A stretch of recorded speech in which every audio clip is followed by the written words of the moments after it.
What is the first thing that comes to your mind when you think of New Orleans? The music? The architecture?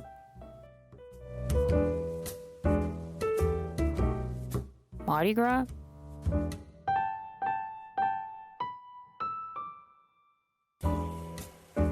What about the delicious Creole cuisine? Red beans and rice, gumbo, beignets, and po' boys are a few of the mouth-watering delicacies you can indulge in if you're in the Big Easy.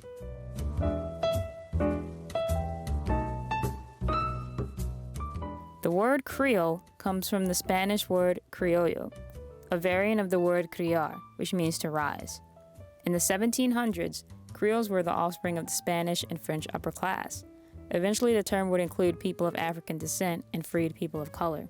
Creole food was also considered elite because it was prepared for upper-class members of society. The food is a combination of many cultures ranging from Spanish, African, Caribbean, Native American, Italian, and many more.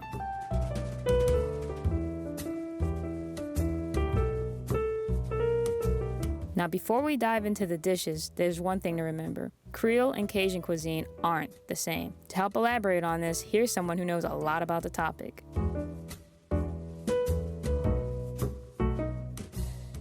My name is Lori Bell. I have a catering company named Cecilia's Catering, and my connection with Creole cuisine is the majority of the items that I serve on my catering menu is Creole cuisine. Recipes that I learned from my mom. My mom grew up in New Orleans, and she traditionally was the best cook in her family, so a lot of her recipes are the recipes that I use for my catering.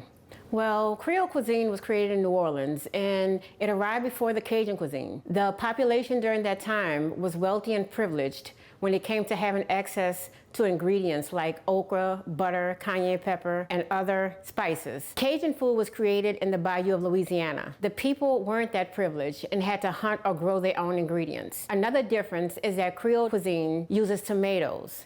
Cajun cuisine doesn't. Creole roux uses butter and flour. Cajun roux is made from animal fat or sometimes vegetable oil.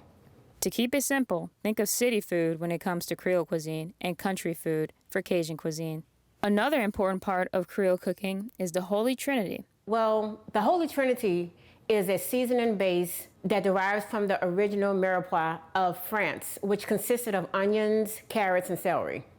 The Holy Trinity in New Orleans consists of onions, bell pepper, and celery. So that's the slight difference between the two. We think that they use carrots out in France because of the availability of it. We grow a lot of bell pepper down south, and that's what we use a lot for our different ingredients. Another ingredient that's sometimes added to a lot of the dishes in New Orleans is garlic. So the garlic is referred to as the Pope. The recipes that usually use the Holy Trinity are like red beans, rice, etouffee, jambalaya, gumbos, things that New Orleans is famous for. Gumbo, a thick base stew that covers a bed of rice and is made with a roux, a combination of flour and butter, which helps thicken the sauce, and several other ingredients. The late chef, Leah Chase, the queen of Creole food and owner of Dookie Chase restaurant, believed that a bowl of gumbo could solve any problem.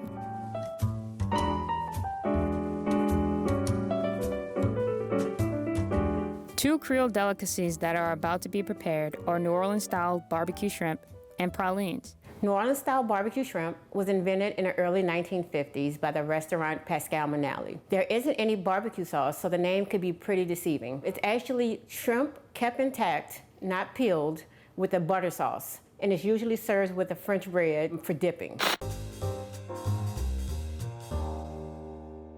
I'm making traditional New Orleans barbecue shrimp today. I got 3 pounds of fresh jumbo shrimp that we got from the Seafood Mart. I put a little black pepper on it, just sprinkled it. I have 1 stick of butter and 1 cup of olive oil in this bowl.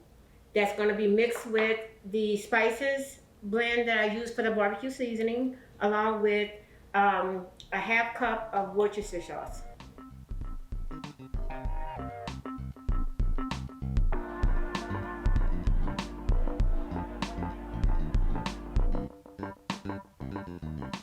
After I do that, I whisk it in a pot, melt it all together, pour it over the shrimp. I top it with the bell pepper, the onion, garlic, and lemon slices. I put it in the oven under high broiler for about maybe 7 or 8 minutes to cook it, and it's all done.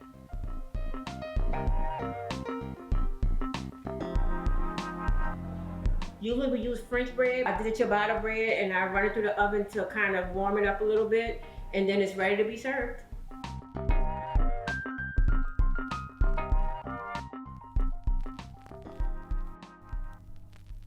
My name is Victoria Jones, and my connection with Creole Cuisine is that my mom is a caterer in the South, and she's known for her Creole recipes that she uses to cater for people's events.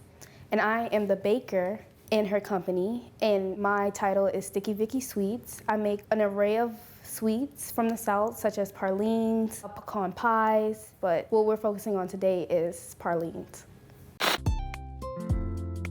So what you will need to make these pralines is 3 cups of pecans, 8 tablespoons of butter, which is a stick of butter, 2 cups of sugar, 2 tablespoons of vanilla, and 2 cans of condensed milk, which is already in my bowl.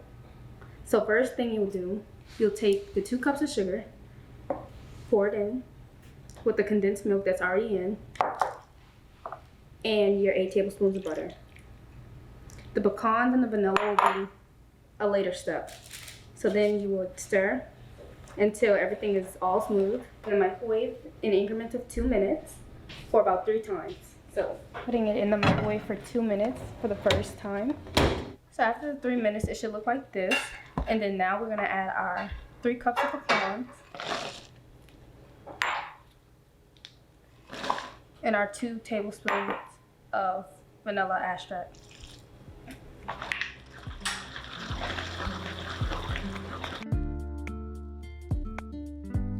Spoon about this size to start dropping them. So start like this.